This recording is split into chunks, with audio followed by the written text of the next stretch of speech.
नाज़रीन, वो अता ताड़र जो कुछ दिन पहले तक गुरूर और तकब्बुर में डूबा व टीवी स्क्रीनों पर सीना तान कर कह रहा था कि मैं सुहेल अफरीदी को खैबर पख्तूनख्वा का वजीर आला नहीं बनने दूंगा, देखता हूँ ये कैसे बनेगा। आज वही अता ताड़र शर्मिंदगी के बोझ तले दबकर नजरें झुकाए, जुबान गुंग किए सियासत के मैदान में यूं चल रहा है जैसे कोई शिकस्त खुर्दा सिपाही अपनी हारी हुई जंग का मातम कर रहा हो। अब वो जहाँ जाता है सहाफी उसके पीछे दौड़ते हैं, माइक उसके मुंह के सामने रखते हैं, सवाल करते हैं, सर आपने तो कहा था कि सुहेल अफरीदी कभी वजीर आजम नहीं बन सकेगा, अब वो बन गया है तो क्या कहेंगे। इस पर अता ताड़र के चेहरे के रंग बदल जाते हैं, वो पसीना पूंछता है और बामुश्किल इतना कह पाता है, मैंने तो ऐसा कहा ही नहीं था, लोगों ने मेरी बात का गलत मतलब लिया था। मगर नाजरीन, सियासत के हाफजे बहुत मजबूत होते हैं और अवाम के मोबाइल फोन में वो वीडियोज अब भी महफूज हैं जिनमें अता ताड़र गरूर से भरपूर लहजे में सुहेल अफरीदी को चैलेंज कर रहा था। अब वो अपनी वो ट्वीट भी डिलीट कर चुका है जिसमें उसने धमकी दी थी कि मेरे होते हुए सुहेल अफरीदी वजीर आला नहीं बन सकता, लेकिन तारीख और हकीकत को डिलीट नहीं किया जा सकता। अता ताड़र को ये यकीन था कि ताकतवर हलकों ने सुहेल अफरीदी को पैगाम पहुंचा दिया है, दबाव डाल दिया है, लिहाजा इमरान खान की ये नामजदगी कभी अमली शक्ल इख्तियार नहीं कर सकेगी। उसे लगा कि सियासत की बसात पर वो जीत गया है, मगर तकदीर के मोहरे कुछ और चल रहे थे। उसके ख्याल में सुहेल अफरीदी डर जाएगा, पार्टी दबाव में आ जाएगी और इमरान खान को अपनी नामजदगी वापस लेना पड़ेगी। मगर नाज़रीन, हुआ इसके बिल्कुल बरक्स। सुहेल अफरीदी न झुका, न रुका, न डरा, बल्कि पहले से ज्यादा मजबूत अज़म के साथ मैदान में आया और उसके पीछे खड़ी थी खैबर पख्तूनख्वा की वो अवाम जिसने वोट के जरिए अपना फैसला पहले ही सुना दिया था। सुहेल अफरीदी का वजीर आला बनना महज एक ओहदे की तब्दीली नहीं बल्कि एक अलामत है, एक ऐसे सूबे की अलामत जो अपनी आजादी, अपनी राय और अपने मैंडेट की हिफाजत करना जानता है। ये इमरान खान के उस नजरिए की जीत है जो कहता है कि फैसला अवाम करेगी, किसी ताकतवर की मर्जी नहीं चलेगी। जब सुहेल अफरीदी के नाम का ऐलान हुआ तो पूरे सूबे में एक जोश की लहर दौड़ गई, लोगों के चेहरों पर उम्मीद की किरणें वापस आ गई, उनके दिलों में ये यकीन पैदा हुआ कि अब उनके वोट की हुर्मत महफूज है और उनका मुंतखब वजीर आला किसी की हुक्म पर नहीं बल्कि अवाम के मैंडेट से आया है। दूसरी तरफ इस्लामाबाद के ऐवानों में खामोशी छा गई। वो लोग जो खुशफहम थे कि खैबर पख्तूनख्वा में एक बार फिर उनकी मर्जी चलेगी, वो सख्ते में आ गए। अता ताड़र जैसे किरदारों को लगा था कि अगर वो चंद जुमले बोल दें, चंद ट्वीट्स कर दें तो अवामी मैंडेट खत्म हो जाएगा। मगर नाज़रीन, खैबर पख्तूनख्वा की मिट्टी की एक खास बात है, वो दबाव में नहीं आती, वो सर नहीं झुकाती। ये वो खिता है जहाँ गैरत, हमियत और खुददारी नस्लों से रची बसी है। यहाँ के अवाम अपने फैसलों पर कायम रहना जानते हैं। जब गवर्नर हाउस में सुहेल अफरीदी ने हलफ उठाया तो वो लम्हा सिर्फ एक तकरीब नहीं था बल्कि ये अवाम के एतमाद का ऐलान था। ये एक ऐसे सफर की शुरुआत थी जिसने ताकत के ऐवानों को हिला कर रख दिया। सियासत के वो लोग जो समझते थे कि ताकतवर कुव्वतों की इशारों पर हुकूमतें बनती और टूटती हैं, वो आज समझ चुके हैं कि अब हालात बदल चुके हैं। इमरान खान की क़यादत में पार्टी ने जो इत्तेहाद दिखाया वो गैर मामूली था। कोई इख्तलाफ नहीं, कोई बगावत नहीं, सब एक आवाज में बोले कि हम इमरान खान के फैसले के साथ हैं। यही वो इत्तेहाद था जिसने सुहेल अफरीदी को वजीर आला की कुर्सी तक पहुंचाया। ये एक ऐसा लम्हा था जिसने साबित कर दिया कि अगर नियत साफ हो, क़यादत ईमानदार हो और अवाम साथ हो तो कोई ताकत रास्ता नहीं रोक सकती। अता ताड़र जैसे किरदार वक्ती शोर मचा सकते हैं मगर तारीख हमेशा उनके गुरूर को शिकस्त देती है। नाज़रीन, आज अता ताड़र के चेहरे पर वो गुरूर बाकी नहीं रहा जो चंद दिन पहले तक दिखाई देता था। अब वो अपनी आंखों में शर्मिंदगी और अपने लहजे में दिफा लेकर मीडिया के सामने आता है। उसे एहसास हो चुका है कि सियासत में अना नहीं चलती, अवाम का फैसला सबसे बड़ा होता है। उसके दावे, उसकी ट्वीट्स, उसके बयानात अब माजी के फसाने बन चुके हैं। सुहेल अफरीदी ने वजीर आला बनकर न सिर्फ अपने मुखालफिन को हैरान कर दिया बल्कि अपनी पार्टी को भी एक नई तवानाई दी। वो अब खैबर पख्तूनख्वा के नौजवानों के लिए उम्मीद की अलामत बन चुका है। उसका अंदाज सादा मगर पुरअज़्म है। वो ताकतवरों से टकराकर भी अवाम के साथ खड़ा है। यही वजह है कि लोग उसे अपना वजीर आला कहने में फख्र महसूस करते हैं। इस सारे अमल ने ये भी वाजे कर दिया कि इमरान खान अब भी पाकिस्तान की सबसे ताकतवर सियासी कुव्वत है। उनकी एक आवाज पर पार्टी का इत्तेहाद और अवाम का जोश किसी इनकलाब से कम नहीं। ताकतवर हलकों के लिए ये लम्हा हैरानकुन था कि जिस शख्स को वो रोकने की कोशिश कर रहे थे वो अवामी ताकत से वजीर आला बन गया। अब सियासत का रुख बदल चुका है। वो पुरानी सोच के फैसले किसी बंद कमरे में होंगे अब दफन हो चुकी है। अब अवाम के फैसले ऐवानों की बुनियाद बन रहे हैं। सुहेल अफरीदी का वजीर आला बनना दरअसल उस ख्वाब की ताबीर है जो इमरान खान बरसों से अवाम के दिलों में जगा रहे थे कि असल ताकत अवाम के पास है, न कि किसी बंद कमरे के फैसले में। और यही वो लम्हा है जो तारीख में लिखा जाएगा कि एक शख्स के गुरूर, एक जमात के तकब्बुर और एक निजाम की रुकावट के बावजूद अवामी मैंडेट जीत गया। अब अता ताड़र चाहे कितनी ही सफाइयां दे, कितनी ही वजाहतें पेश करे, अवाम भूलने वाले नहीं। वो जानते हैं कि किसने उनकी तौहीन की और किसने उनके फैसले का एहतराम किया। सुहेल अफरीदी अब सिर्फ एक वजीर आला नहीं बल्कि अवामी अज़म की अलामत है। उसकी कामयाबी ने ये साबित कर दिया कि जो रास्ता अवाम का हो वो कितना ही दुश्वार क्यों ना हो, आखिरकार फतह उसी की होती है। नाज़रीन, सियासत में लम्हे बदलते हैं मगर कुछ लम्हे तारीख बन बन जाते हैं। सुहेल अफरीदी का वजीर आला बनना ऐसा ही एक लम्हा है, एक तारीखी मोड़ जहाँ गुरूर झुक गया और अवामी ताकत सरबुलंद हुई और अब वो अता ताड़र जो कल तक नहीं बनने दूंगा की गर्दान कर रहा था, आज मैंने ऐसा कहा ही नहीं था कि जुमले दोहरा रहा है। यही सियासत का हुस्न भी है और सच भी के वक्त सबसे बड़ा उस्ताद है और इसने एक बार फिर सिखा दिया कि अवाम के फैसले के आगे कोई गुरूर, कोई ताकत और कोई धमकी नहीं टिक सकती। देखिए अता ताड़र की हालत के कैसे शर्मिंदा फिर रहा है।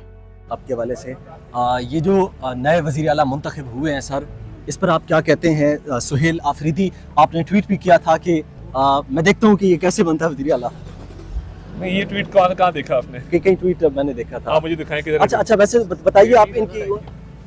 नादरीन, गरूर और तकब्बुर हमेशा इंसान को गिराता है, हमेशा शर्मिंदा करता है और आखिर में इंसान को ऐसी जगह ला खड़ा करता है जहाँ से वापसी मुमकिन नहीं रहती। ये तारीख का उसूल है, फितरत का कानून है और आज इसकी ताज़ा तरीन मिसाल अता ताड़र की सूरत में हमारे सामने मौजूद है। ये वही अता ताड़र है जो कुछ दिन पहले तक सीना तान कर गरूर से बड़े लहजे में मीडिया के कैमरों के सामने खड़ा होकर कह रहा था कि मैं सुहेल अफरीदी को खैबर पख्तूनख्वा का वजीर आला नहीं बनने दूंगा, मैं देखता हूँ ये कैसे बनता है। उस वक्त इसके चेहरे पर गरूर का साया था, लहजे में तकब्बुर की झलक थी और आंखों में ये यकीन के शायद वो खुद सब कुछ कंट्रोल कर सकता है। मगर नाजरीन, गरूर हमेशा वक्ती होता है, जबकि सच्चाई और अवामी ताकत हमेशा मुस्तकिल रहती है। अता ताड़र के बयानात, उसकी ट्वीट्स और उसके लहजे में वो तकब्बुर साफ झलक रहा था। वो समझता था कि शायद चंद ताकतवर लोगों के इशारे पर सियासत के फैसले बदल जाएंगे। उसे यकीन था कि सुहेल अफरीदी का रास्ता रोका जा सकता है, इमरान खान की नामजदगी को बेअसर बनाया जा सकता है और खैबर पख्तूनख्वा की असेंबली को अपनी मर्जी पर झुकाया जा सकता है। मगर नाजरीन, अवाम के फैसले को कोई नहीं रोक सकता। खैबर पख्तूनख्वा की मिट्टी गैरत और खुददारी से भरी हुई है। यहाँ के लोग किसी के दबाव में नहीं आते, वो अपने मैंडेट की हिफाजत करना जानते हैं। जब इमरान खान ने सुहेल अफरीदी का नाम वजीर आला के लिए दिया तो पूरी पार्टी ने एक आवाज में कहा कि हम इमरान खान के फैसले के साथ हैं। ना किसी ने बगावत की, ना कोई झिझक दिखाई। ये वो लम्हा था जब अवामी ताकत ने अपने वजूद का सबूत दिया। खैबर पख्तूनख्वा असेंबली ने अपने वोट से ये साबित कर दिया कि वो किसी धमकी या दबाव को नहीं मानती। उसने इमरान खान के फैसले पर लब्बैक कहा और सुहेल अफरीदी को वजीर आला मुंतखब कर लिया। ये ऐलान जैसे ही हुआ, इस्लामाबाद के ऐवानों में खामोशी छा गई। वो लोग जो खुद को ताकतवर समझते थे हैरान रह गए और अता ताड़र वो तो जैसे जमीन में गड़ गया। उसका गुरूर, उसका तकब्बुर, उसका दावा सब रेत की दीवार की तरह बिखर गए। जो शख्स कल तक कह रहा था कि मेरे होते हुए सुहेल अफरीदी वजीर आला नहीं बन सकता, आज वही शख्स बीगी बिल्ली बनकर घूम रहा है। अब जब सहाफी उसके सामने आते हैं, माइक उसके चेहरे पर रखते हैं और पूछते हैं कि सर आपने तो कहा था कि ये वजीर आला नहीं बनेगा, अब तो बन गया है, क्या कहेंगे? तो वो शर्मिंदगी से नजरें झुका लेता है, पसीना पोंछता है और आहिस्ता से कहता है मैंने तो ऐसा कुछ कहा ही नहीं था। नादरीन, ये जुमला उसकी शिकस्त का ऐलान है। ये वो लम्हा है जब एक शख्स का गुरूर जमीन बोस हो जाता है। ये वो अंजाम है जो हमेशा तकब्बुर करने वालों का होता आया है। अता ताड़र की ट्वीट्स आज भी कौम के जहनों में नक्श हैं। उसका वो गुरूर भरा लहजा, वो प्रेस कॉन्फ्रेंस जिसमें वो बड़े एतमाद से कह रहा था कि हम ऐसा वजीर आला मुंतखबी नहीं होने देंगे, वो सब अवाम को याद है और अब वही शख्स अपनी बातों से मुकरने की कोशिश कर रहा है। मगर नाजरीन, कौम अब बोलने वाली नहीं। गुरूर का सबसे बड़ा अंजाम यही होता है कि इंसान खुद अपनी बातों के बोझ तले दब जाता है। Thanks for watching. Allah Hafiz.